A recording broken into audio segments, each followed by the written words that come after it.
Olá pessoal, sejam bem-vindos. Essa é a aula número 12 e nós vamos falar sobre fluxo magnético. Bom, na última aula a gente tinha comentado sobre o experimento do Ørsted. Só relembrando, o Ørsted ele fez um experimento na bancada dele. Que aconteceu? Ele ligou uma corrente elétrica ali, né? E ele percebeu que ele tinha uma bússola lá em cima da bancada e ele percebeu que o ponteiro da bússola se deslocava quando ele ligava essa corrente elétrica. Então ele concluiu que o quê? Que a corrente elétrica ela produz um campo magnético, tá? Então por isso que acontecia essa oscilação aí na bússola, certo? Isso ali no comecinho ali do século XIX, né? Mais ou menos 1820, tá bom? Bom, depois que o Ørsted fez esse experimento, aí vários físicos do mundo todo ficaram pensando, se a corrente elétrica ela gera magnetismo, será que a gente consegue gerar corrente elétrica através do magnetismo? Será que o contrário também funciona? Bom, aí foi uma corrida, né? Vários físicos do mundo todo tentando produzir uma corrente elétrica através do magnetismo. E o responsável por conseguir, né, realizar esse feito aí foi o Michael Faraday. O Michael Faraday foi um grande físico experimentalista. Ele foi tentando vários experimentos até que ele conseguiu a produção dessa corrente elétrica. Através do quê? Ele pegou uma espira, que seria um fio de cobre enrolado ali, né? E ele passou um ímã dentro dessa espira.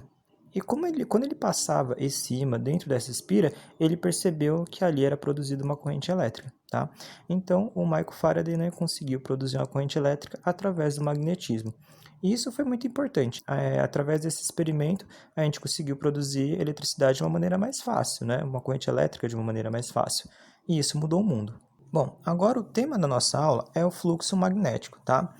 O fluxo magnético, ele é representado daquela forma ali, pelaquela letra grega, né? O φ, e a letrinha ali menor ali, né? Que seria o B, que é o campo magnético. Então, seria o fluxo daquele campo magnético, tá?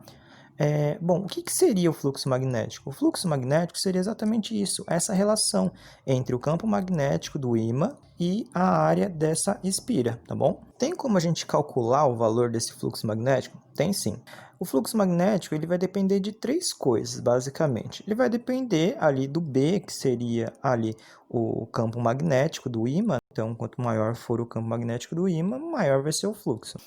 Ele vai depender da área, porque lembra que eu falei que esse fluxo magnético é quantas linhas de campo está passando por dentro da espira.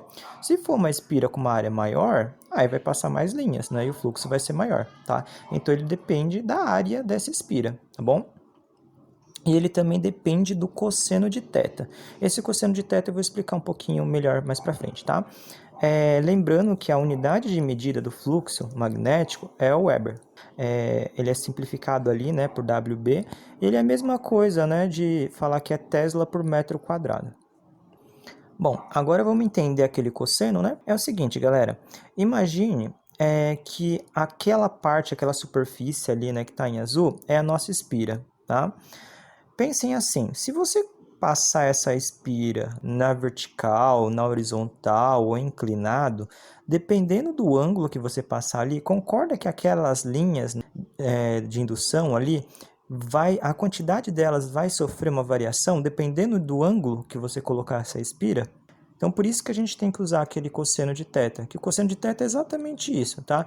Eles vão te dar um valor que está responsável sobre essa inclinação, né? Se essa espira está inclinada em relação às linhas de indução, beleza? Bom, vamos lá ver um exemplo.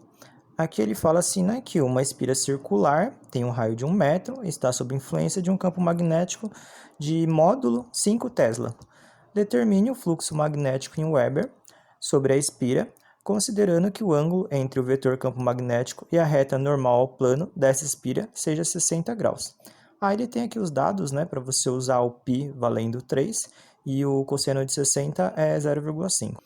Bom, a primeira coisa que eu faço nesses cálculos é calcular a área, né? Porque a gente precisa saber o tamanho da espira para poder calcular quantas linhas vão passar pelaquela espira. Então, ali ele falou nesse exemplo que é uma espira circular, pode ser uma espira quadrada, retangular. Quadrado e retangular é fácil também, é só a base vezes a altura, né? Mas aqui no caso é circular, né? Então é a fórmula do círculo, π vezes raio ao quadrado.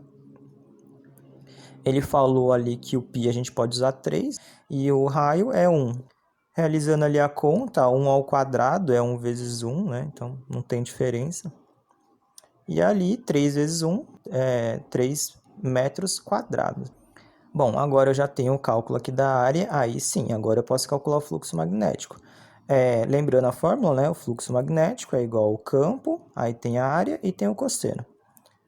Bom, aqui só troquei os valores, tá? Aqui o campo magnético, né? Ele falou ali em cima que é 5 Tesla, a área é 3 e o cosseno tem o valor ali, né? Que é 0,5. Aí eu fiz aqui a multiplicação, né? 5 vezes 3 deu 15. E por último ali eu multipliquei por 0,5. Aí 15 vezes 0,5, né? Aí dá o 7,5, tá? Weber, né? Que esse que é a unidade de medida de fluxo magnético. Bom, essa foi a aula sobre fluxo magnético, espero que vocês tenham entendido. Qualquer dúvida é só vocês mandarem mensagem ou participarem das aulas síncronas. Bons estudos e até a próxima!